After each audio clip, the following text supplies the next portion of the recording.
તો લગાવો કારણ કે બધું જ ગુણો જ ભરેલા છે બધા. સજ્જાનો અર્થ શું થાય ખબર? કયું ચાલુ કર્યું? સજ્જાનો અર્થ થાય શિખામણ, સ્વાધ્યાય. સજ્જા એટલે સ્વાધ્યાય અને શિખામણ. કેમ કે આમાં બધી શિખામણ જ હોય, બોધ હોય, બોધ. એટલે આમ સજ્જાય એટલે થાય સ્વાધ્યાય પણ થાય. અને સ્વાધ્યાયનો મતલબ શું? આપણે આપણા આત્માનું સ્વનું અધ્યયન કરવું એ થાય સ્વાધ્યાય. એટલે સજ્જાયનો અર્થ સ્વાધ્યાય બી થાય, શિખામણ પણ થાય. હા, આત્મહિત માટે છે ને આપણું ને બીજાનું બધાનું. આત્મહિત અને બીજાનું બધાનું. અને બોધ, બોધ બરાબર. આ ત્રણે ત્રણ અર્થ કરાય સજ્જાય. તો આપણે પહેલી ક્રોધની લઈએ છીએ બરાબર. તો ક્રોધની સજ્જાય આપણે રાગ કોને આવડે છે ગાતા? બરોબર.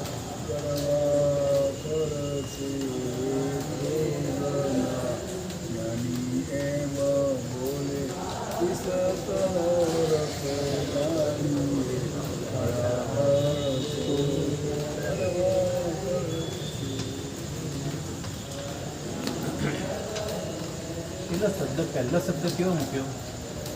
આના ફળ કેવા છે? કડવા. ક્યારે બી એનું મીઠું ફળ મળે નહીં. ક્રોધ કરે ને એને ફળ કડવું જ મળે. અને આ ભવ નહીં, ભવો ભવ રખડાવે એવું કડવું ફળ મળે. તો કડવા ફળ છે ક્રોધ નાની એમ બોલે રીસ તણો રસ જાણી હલાહલ ચોળ. હલાહલ વિષ એટલે દુનિયામાં ભયંકરમાં ભયંકર વિષ તો હલાહલ. હલાહલ વિષનું એક ટીપું જીભને અડે એટલે ગયો માણસ પૂરું. તો રીસ તણો રસ જાણીએ. રીસ એટલે ક્રોધ. ક્રોધનો રસ જાણી લો કે હલાહળ જેવો રસ છે. કેમ કે ક્રોધ આપણને ભવો ભવ હેરાન કરે છે. પેલું ઝેર તો ખાલી એક જ ભવ મારે આપણને, પણ આ ક્રોધ તો ભવો ભવ. અગ્નિશર્માનો દાખલો લઈએ.